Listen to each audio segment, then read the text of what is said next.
سلام، وقتتون بخیر باشه. بریم برای آموزش دهان هلالی 20 سانتی.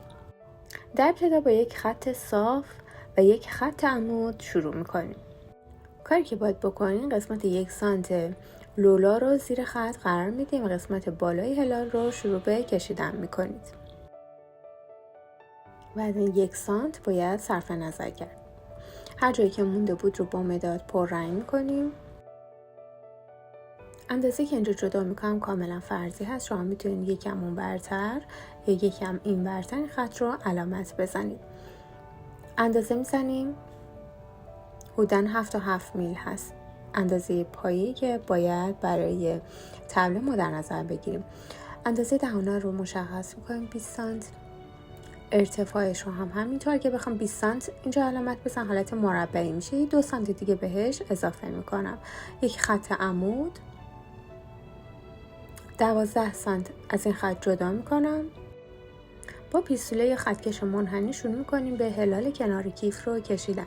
شما این قسمت رو میتونید بیشتر به سمت داخل بیاد یا بیشتر به سمت بیرون برید و با 2 حرکت شروع به کشیدن میکنیم. نیم سانت هم زیر خط من این خط رو میکشم به خاطر اینکه فرم بهتری بگیره. الگو رو از وسط تا میزنیم برای اینکه بتونیم اون طرف دیگه‌ش هم به این شکل قرینه در بیاریم.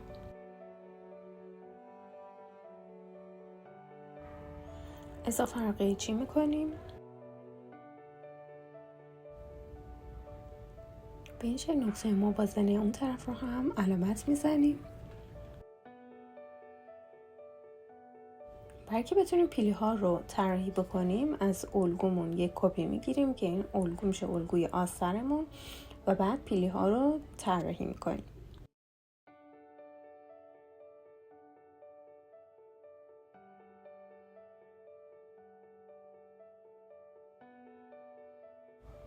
خط وسط رو میکشیم و از کنار این خط برای هر سمت 2.5 سانت جدا میکنیم.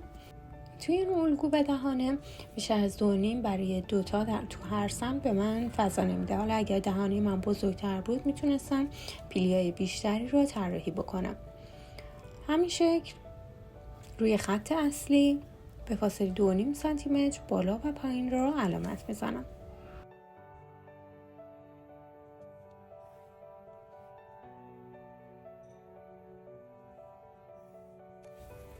از هر حال حاضر به این شکل برای هر قسمت 2.5 سانت علامت زدیم. شروع میکنیم به قیچی کردن قسمت هایی که برای پیلی در نظر گرفتیم. اونا روی کاغذ یا حالا کاغذ پوستی میچسبونیم. قبل از هر چیز خط اصلی رو میکشیم. اینجا من 3 سانت برای عمق هر سمت پیلی در نظر گرفتم که شما میتونید بیشتر یا کمتر و حسب سلیقتون عمق پیلی ها رو مشخص بکنید. خواهشی که ازتون دارم تیکه ها رو سر جای خودش برش بزنید و از اول همه تیکه ها رو برش نزنید که بعد بخواین اینها رو جابجا وصل بکنید. پس هر تیکه رو سر جای خودش برش میزنیم. فضایی که برای عمق پیلی باید بهش بدیم رو میدیم و قیچیش میکنیم. حالا من اینجا برای هر فضای حدوداً 3 سانت در نظر گرفتم که شما میتونید برای هر پیلی حتی متفاوت‌تر کار بکنید و حتی میتونید یه پیلی رو بیشتر فضا بدید و یه پیلی رو کمتر فضا بهش بدید. میتونید از اول برای هر تیکه از الگوتون چسبماتیک استفاده بکنید یا نه میتونید مثلا تیکه تیکه با چسب نواری این کار رو انجام بدید.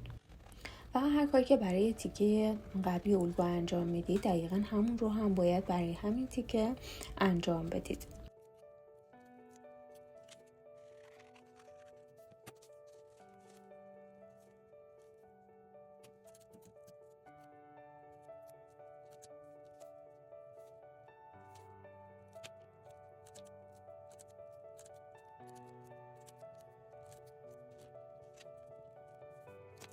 تیکه‌ای که توی الگو برش نخورده رو برش میزنیم و بعد شروع میکنیم پیلی ها رو کم کم جمع کردن. برای جمع کردن پیلی ها فضای اضافی رو خارج میکنیم. پیلی ها رو هم میتونیم به سمت مرکز و هم به سمت خارج جمع بکنیم که من از سمت خارج به سمت داخل شروع میکنم به جمع کردن پیلی ها. سعی کنیم پیلی ها رو خیلی منظم و پشت سر هم دیگه جمع بکنیم و اون فضایی که خالی بودن رو به صورت صفر به هم برسونیم.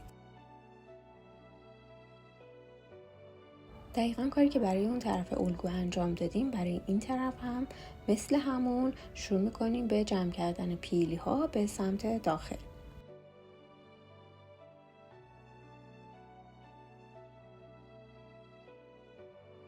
توی جمع کردن پیلی ها خیلی صبوری کنید، دقت داشته باشین، عجله نکنین و وقتی نقاط کاملا صفر شد شروع میکنیم به برش دادن. حتما پیلی ها رو جمع بکنید بعد برش بزنید. زمان که داریم برش میزنیم یه تیکه هایی از الگو امکان داره کم باشه که اون رو باید با کاغذی که زیرش قرار دادیم جبران بکنیم. این فضاها رو، نقاط موازنه و نقاط اصلیمون رو هم توی هر دو طرف مشخص میکنیم. به این شکل الگوی پیلیدار برای قسمت روی کار ما آماده شد. برای طراحی تبلمون از یک فضای 8 سانتی متر که عمقش استفاده میکنم. 2 تا تیکه انتخاب میکنم و این تیکه ها رو به همدیگه میچسبونم.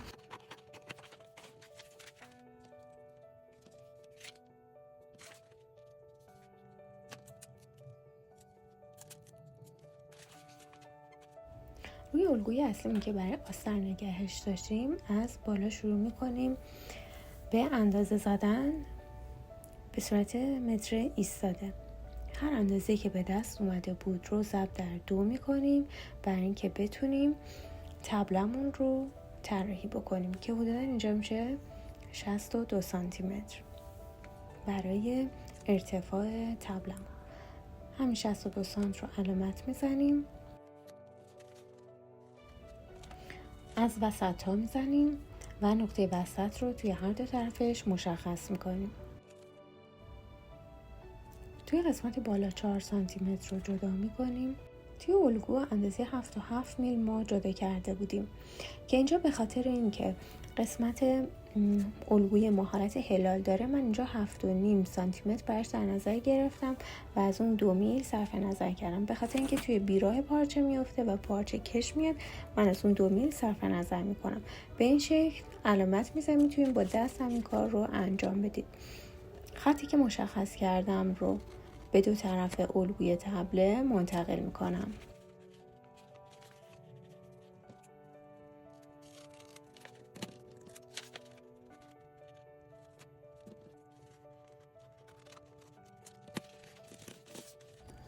و اینکه تبله زیبایی بیشتری داشته باشه 11 سانتی متر پایین تر نیم میل به سمت داخل میرم از هر طرف و با دست یا میتونیم با خطکش پیستوله این فضا رو بکشیم و بعد قیچیش بکنیم.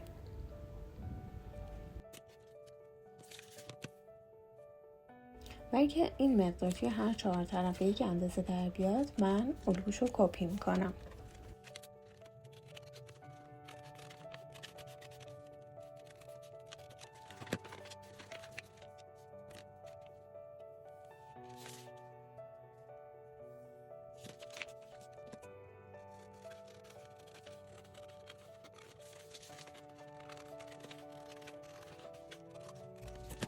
به اینجا قسمت اول الگوی ما که الگویی با پیلی‌های صاف بود تموم شد.